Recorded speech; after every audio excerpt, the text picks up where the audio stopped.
Hi friends, எல்லாருக்கும் வணக்கம். இப்போ வந்து நம்ம தங்கலான் மூவி ரிவ்யூ தான் பார்க்க போகிறோம். சும்மா வேறு லெவலில் இருந்துச்சு. நேற்று தான் படத்துக்கு போய் பார்த்துட்டு வந்தோம். நல்லா இருந்துச்சு. ஆக்சுவலாக இதில் என்ன சொல்ல வராங்க அப்படின்னா, அந்த காலத்தில் வந்து மக்கள்லாம் ரொம்ப கஷ்டப்பட்டு அவங்களோட உழைப்பை மட்டும் சுரண்டிட்டு அவங்களுக்குரிய ஊதியமும் தராமல், அவங்களோட வாழ்க்கை மேம்பாட்டிற்கு எதுவுமே எந்த ஒரு அடிப்படை வசதியுமே செஞ்சு தராமல் ரொம்ப கஷ்டப்படுத்தியிருக்காங்க மக்களை. அதை வந்து இந்த படத்தில் காமிச்சிருப்பாங்க. ஒரு இடத்துல தங்கம் இருக்கும் அப்படின்னு சொல்லிட்டு தலைமுறையாக விக்ரம் சாரோட அவங்களோட தலைமுறையிலேருந்து போவாங்க. ஆனால் வந்து இறந்துருவாங்க. ரீசன் வந்து என்னென்னா, அங்கே வந்து அந்த தங்கத்தை பாதுகாக்கிறதுக்கு ஒரு பாதுகாப்பு வளையம் போட்டு ஒரு லேடி வந்து பாதுகாக்கிற மாதிரி நமக்கு காமிப்பாங்க. அதுக்கப்புறம் பார்த்திங்கன்னா, மறுபடியும் அந்த தங்கத்தை எடுத்துகிட்டு வர்றதுக்காக போராடி போயிட்டே இருப்பாங்க.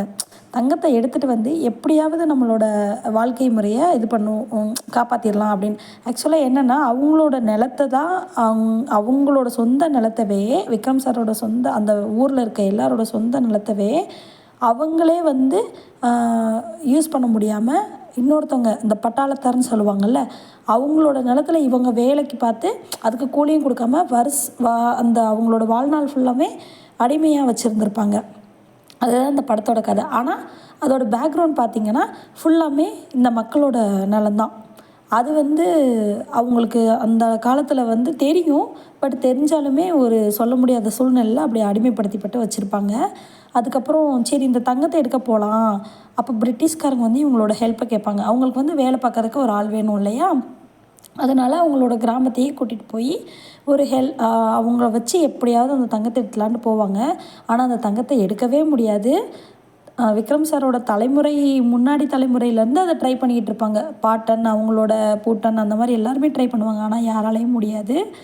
கடைசியில் விக்ரம் சார் இப்போ இருக்க ஜென்ரேஷனில் அவர் போயிட்டு கடைசியில் அவரும் எடுக்கிறதுக்கு எவ்வளவோ ட்ரை பண்ணி கடைசியில் எடுக்க முடியாமல் ஒரு விஷயத்தை கேள்விப்பட்டவுடனே தங்கத்தை வந்து எடுக்க போனவர் அவரே வந்து ஊர் மக்களோடு சேர்ந்து காப்பாற்ற ஆரம்பிச்சிடுவார்.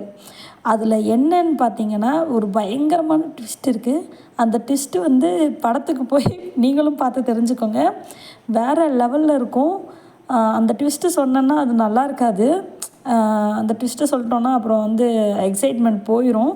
அதனால் நீங்களும் படத்தை வந்து தியேட்டரில் பார்த்து தெரிஞ்சுக்கோங்க. சூப்பராக இருக்கும். எக்ஸைட்மெண்ட்டுக்கு பஞ்சமே இருக்காது. நான் கூட வந்து பசங்கள்லாம் பார்ப்பாங்களோ என்னமோன்னு சொல்லிட்டு கூட்டிகிட்டு போயிருந்தோம். கடைசியில் பார்த்தா ஸ்க்ரீன் ப்ளேலாம் பார்த்திங்கன்னா உங்களுக்கு அந்த காலத்து இது மாதிரி இருக்கும் இல்லையா? கலர்ஃபுல்லாக இருக்காது. பார்க்குறாங்களோ என்னமோன்ட்டு இது பண்ணி தான் போனோம். பட் அங்கே போனால் பசங்க வந்து நம்மளை திரும்பி கூட பார்க்கல, அவ்வளோ இன்ட்ரெஸ்ட்டாக பார்த்துக்கிட்டு இருந்தாங்க. எங்களுக்கே ரொம்ப சந்தோஷமாக இருந்துச்சு. பரவாயில்ல, நல்லா இருக்குது. ஏன்னா உள்ளே வந்து அனிமல்ஸ்லாம் இருக்கனால ரொம்ப எக்ஸைட்மெண்ட்டாக நாங்கள் கூட பசங்களுக்கு படம் புரியலைன்னு நினச்சிட்டு இருந்தேன். கடைசியில் எண்டு ட்விஸ்ட்டே என் பையனே சொல்லும்போது எந்த அளவுக்கு அப்சர்வ் பண்ணியிருக்காங்க அப்படின்றது புரிஞ்சிச்சு.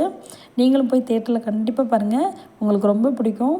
வேறு லெவல் எக்ஸைட்மெண்ட்டுக்கு பஞ்சமே இருக்காது. நீங்கள் கொடுத்த அமௌண்ட்டுக்கு ஒர்த்தாக இருக்கும். நீங்கள் வந்து தேட்ரு பிரிண்ட்டு இந்த ஃபோனில் அந்த மாதிரிலாம் பார்த்தீங்கன்னா அது உங்களுக்கு புரியாது. அது வேஸ்ட் ஆஃப் டைமு. போய் லைவாக தேட்டரில் போய் பாருங்கள். அப்போ தான் வந்து படம் எடுத்தவங்களுக்கும் சந்தோஷமாக இருக்கும், நமக்கும் சந்தோஷமாக இருக்கும். திருட்டு படம்லாம் பார்க்காதீங்க please. It's my humble request. படத்தை வந்து தேட்டரில் போய் பாருங்கள். வேறு லெவல் ஃபன், வேறு லெவல் எக்ஸைட்மெண்ட், இது எல்லாமே இதில் இருக்கும். Thank you so much. ரொம்ப ரொம்ப நன்றி.